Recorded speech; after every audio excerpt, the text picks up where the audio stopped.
आप देखो मन छोड़ के गंदी बात में ही जाएगा, नहीं जाएगा। ये नहीं कि अच्छी बात में नहीं जाता, अच्छी बात में लगाओ तो लगेगा, और वो भी थोड़ी देर, और बुरी बात में लगाने की जरूरत नहीं, आराम से। इसका स्वभाव रचना ऐसी रची गई। अब यही गेम रखा गया है कि अब इसकी गति को रोको, अंतर्मुख करो, भगवदाकार करो, तो तुम्हें इनाम मिलेगा, त्रिभुवन पर विजय प्राप्त कर लोगे। वो अद्भुत आनंद अंदर ही मिलेगा, किसी से कहने की जरूरत नहीं, आनंद मगन हो जाओगे। और उसी आनंद की खोज, देखो जब हमारा मन कहता है इस शरीर को भोग लें, इस वस्तु को भोग लें, अमुक, देखो सब अपने घर के जैसे बैठे हैं, क्या उसके भोगने के बाद मन को शांति मिलती है? थोड़ी देर के बाद फिर एक नया संकल्प बनता है, फिर एक नई, मतलब हमारी खोज अधूरी रही। वो नहीं मिला जो मैं सोच रहा था। सोचने में जैसा सुख मिलता है वैसा ना भोगने में नहीं मिलता, चाहे वो भोजन हो, चाहे वो दृश्य हो, चाहे वो कोई क्रिया हो। आप देखना, जो मन हमें सोचवा के पागल बनाता है, और जब हम उस पर जाते हैं तो वो चीज हमें नहीं मिलती है। तब लगता है कि वो यहां नहीं, शायद यहां हो, यहां नहीं, शायद यहां हो। ऐसे भटकते पूरा जीवन व्यतीत हो जाता है। बुद्धिमान वो है जो 2-4 कदम में ही लौट आवे कि गलत दिशा में जा रहे हैं, पर हम पूरा जीवन चलते रहते हैं, लौटने की बात ही नहीं आती। और यहां तक कि शरीर वृद्ध हो जाता है, इंद्रियां काम नहीं करती, पर मन वैसे ही सलाह करता रहता है, फिर भी नहीं सोच पाता कि चलो अब हुआ पूरा जीवन की शाम, अब तो राधा राधा जब कर अपना काम बना ले। लेकिन नहीं, बूढ़ा है फिर भी शराब पीता है, बूढ़ा है फिर भी गंदी बातें देखता है, बूढ़ा है फिर भी गंदी चेष्टाएं करता है, बूढ़ा है फिर भी नहीं सोच रहा कि मुझे मरना है और भगवत प्राप्ति का अब की उपाय कर लूं, इतना जीवन रह गया। ये क्या है? ये मन का केवल खेल है। वो अपने मन के गेम में फंस गया, निकल नहीं पा रहा है। अच्छा, इसमें ये हो कि चलो मन सुखी रहेगा, तो भी नहीं। आप जितना गलत करते जाओगे उतना वो नकारात्मक सोचे पैदा करता चला जाएगा, और उसका परिणाम यह आएगा कि आपको डिप्रेशन में पहुंचा देगा। मतलब किसी भी तरह से ये चैन नहीं लेने देगा। तो इसको लाना तो भगवान की शरण में पड़ेगा, तभी शांति मिलेगी, तभी सुख। बहुत गंदा, बहुत गंदा, बहुत नीच है ये, और ये बहुत उत्तम है। ये अगर सही रास्ते को पा जाए तो दूसरे के लिए अपने प्राण दे सकता है, परहित के लिए अपने प्राण दे सकता है, ये भगवान से मिला सकता है, ये सब सुख दे सकता है। बस इसको गलत ढंग से जो प्रयोग होना शुरू हुआ है, इसका ये बंद कर दे, वही बहादुर है। देखो, विरक्त मार्ग एक अलग होता है, लेकिन गृहस्थी में तो एक धर्मपूर्वक विषय सेवन की मर्यादा है ना। तो आप धर्मपूर्वक देख लो। अगर आपको अपनी पत्नी में, अपने पति में सुख नहीं मिला तो विश्व में कहीं सुख नहीं मिलेगा, क्योंकि है नहीं, तो आपको सीमित हो जाना चाहिए ना। लेकिन ऐसा नहीं होता, हम धर्म विरुद्ध बढ़ते चले जाते हैं, जो हमारा पाप बनता जाता है और हम क्लेशित होते जाते हैं। इसलिए हमें लगता है बहुत अच्छे अभी सत्संग के प्रभाव पड़ रहे हैं, तो हम निकल चले गंदी बातों से, हम निकल चले इस माया के फंसाव से, नहीं तो धोखा ही धोखा, पूरी जिंदगी व्यतीत हो जाती है। भोगते भोगते हर इंद्रियां सब नष्ट होती जा रहे, फिर भी भोग इच्छा, ये है क्या? समझो ना, पूरा जीवन हमको बेवकूफ बनाया जा रहा है। गौर से देखो, पूरा जीवन नहीं बेवकूफ बनाया जा रहा। एक बार और देख लेते हैं, इसमें हमारा पूरा जीवन जा रहा है। सुख तो नहीं मिला, पर एक बार ऐसे देखते हैं, शायद इस पद्धति से देखते हैं, ऐसे भोजन बनाते हैं, ऐसे ये भोगते हैं, ऐसे ये देखते हैं, ऐसा फंसाव करके रोज हमको गिराता है, रोज हमको मन भ्रष्ट करता है।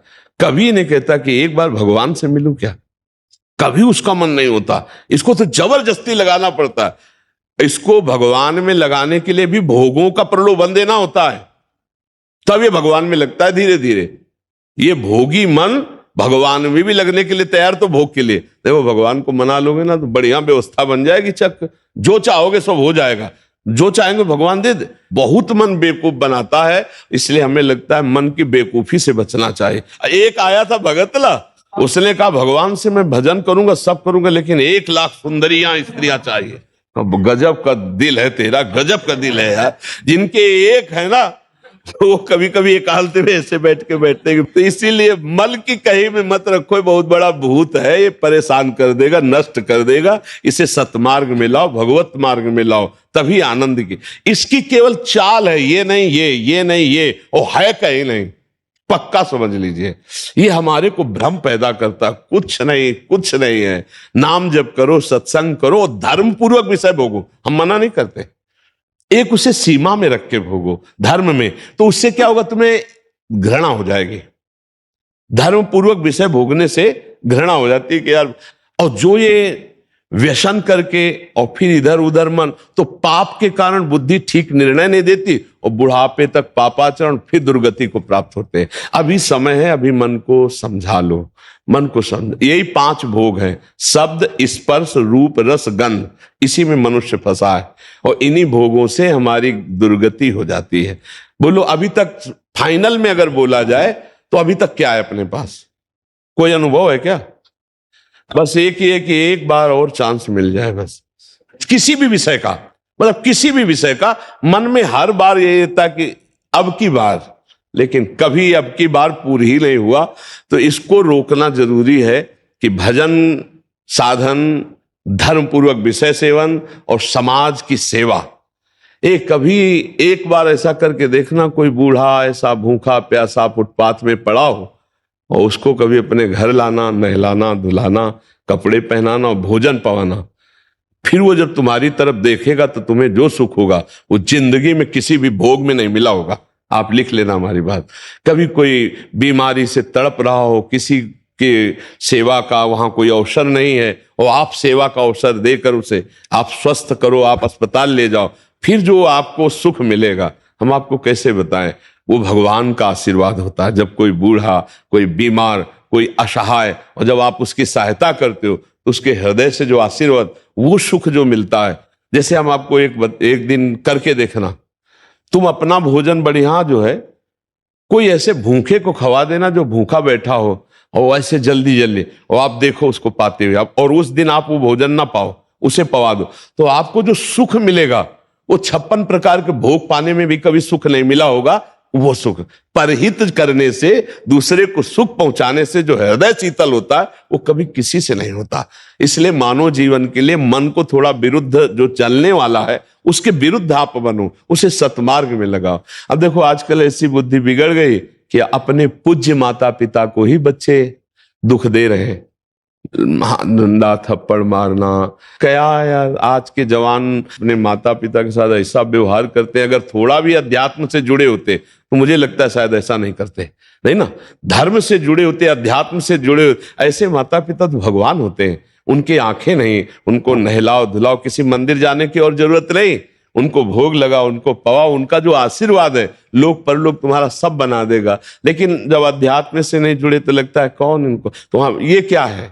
ये है मन का वो पापी मन। देखो कैसे पाप कराता है, कैसे निगेटिव चलाता है कि अब ऐसे पुत्रों की क्या दुर्गति होगी। तो कभी अगर ऐसा अवसर किसी को मिले कि कोई फुटपाथ में ऐसे तड़प रहा हो तो आपको जरूर लगेगा कि काहे को बोझा ले, लेकिन आप उसका अगर बोझा ले लिए तो भगवान तुम्हारा बोझा ले लेंगे। जन्म जन्मांतरों के पाप नष्ट हो जाते हैं जब ऐसे दीन दुखी आशीर्वाद देते ना, उसे भगवान का आशीर्वाद समझना। और जब माता पिता अंदर से साफ देते ना कि भोगोगे, तो फिर भगवान भी नहीं टाल पाते, फिर भोगना पड़ता है। इसलिए धर्म से चलो, किसी का अपराध मत करो, गंदी बातों में मन को न जाने दो, खूब नाम जप करो, यही मनुष्य जीवन का लाभ लो। मनुष्य जीवन एक दिव्य जीवन है, इसका एक दिव्यता का लाभ है। यार देखो, अगर हम ना चाहे तो पूरी बाजार से निकल जाए कोई सामान, दुकान की आके हमारी लिपट थोड़ी जाती है। हम जहां खड़े होंगे, जहां खरीदेंगे, वही जो वस्तु हमें मिलेगी। तो अगर हम निश्चय कर लिया कि मुझे मांस नहीं खाना, मुझे शराब नहीं पीना, मुझे पराई माता बहनों की तरफ गंदी दृष्टि नहीं करनी, तो मुझे कौन गिरा देगा? आप सोचो, हमारे निश्चय में कमजोरी, तभी हम डरते हैं कि कहीं गिर ना जाए। ऐसे कैसे? हाँ, कुछ कमियां ऐसी होती हैं जिससे अहंकार का नाश किया जाता है। जैसे आवाज आता है ना कि हम जितेंद्री, हम ऐसे, और भगवान को अहंकार पसंद नहीं तो छोड़ देते हैं। देखो जितेंद्रियता करके, तब जब रोता है कि प्रभु मैं तो नीच किसी काबिल नहीं, तब भगवान फिर उठा लेते हैं। नाम जब करो तब मजबूत ब्रेक लग जाएगी। कोई कैसे गिरा सकता है? कैसे गिरा सकता है? नहीं गिरा सकता। बात मान ली, बस हो गया, हो गया। बात मानने से होता है। देखो, हमारी बात ना मानो, कंठी बंधवा लो, तिलक लगा लो, सब कर लो, कल्याण नहीं होगा। हमारी बात मान लो, कल्याण हो जाए। बात मानने का चेला होता है, ये कोई सांसारिक थोड़ी कि भैया जैसे सांसारिक संबंध होते हैं ऐसे गुरु शिष्य का संबंध आज्ञा पालन से होता है। गलत नहीं करूंगा, जैसा कहोगे वैसा चलूंगा। अब आपने कह दिया, अब ये नाम जप करूंगा, बस हो गई बात। बात यह है कि हमको अब महत्व तो कर लेना है। अरे बोले ऐसे कह दिया था सिया राम राम राम जपो, तो गुरु मंत्र तो मिला नहीं। तो कभी गुरु मंत्र मिल भी जाएगा तो लाभ नहीं मिल पाएगा, क्योंकि आपको संत वचन गुरु के वचन पर विश्वास ही नहीं हुआ। गुरु के वचन प्रतीति न जेहि, फिर स्वप्न में भी लाभ नहीं मिल। मान लिया हो गया हमारा सब कुछ, अब हम राम राम जप करेंगे, अच्छे आचरण से चलेंगे तो यही नाम आपको बल दे देगा। जो आप कहते हो ना कि ऐसा बल कैसे आए, इसी नाम से आता है बल। माया पर जीतने का जो बल है वो भगवान की कृपा से, उनके नाम बल से आता है। देखो नाम में इतनी सामर्थ्य, भगवान को अधीन कर लिया। सुमीर पवन सुत पावन नामो अपने बस कर राखे, फिर और क्या, काम क्रोध को जीत लो तो कौन बड़ी बात। भगवान अजित जीत गए। भगवान कह रहे प्रति उपकार करो का तोरा, सन्मुख हो न सकत मन मोरा, तुम संतात उरिन मैं नाही। नाम जप करते हुए समाज सेवा, भगवत सेवा, माता पिता की सेवा, बस इससे बढ़िया वो साधना क्या है। अब बढ़िया गंगा जी से कपड़ा धो के लाए और फिर नाली में डुबो दिए तो फिर गड़बड़ हो जाएगा। नहीं, मानव दे थोड़ा विवेक है, धर्म से विषय सेवन करो, पापाचरण करोगे तो फिर वहीं पहुंच जाओगे, नरक हो जाए। कर्मों की बड़ी गति है, इसलिए नाम जप कर लो और ये जीवन सार्थक। अच्छा, नाम जपने में सबसे बढ़िया बात ये कि इसमें हम बैठने की बात नहीं करें कि आप पद्मासन लगा के बैठो। हम कहे दिन भर काम करो, राम राम राम राम, आनंदर से राम राम चल रहा, फावड़ा चल, राधा राधा राधा राधा, हर काम होता रहेगा।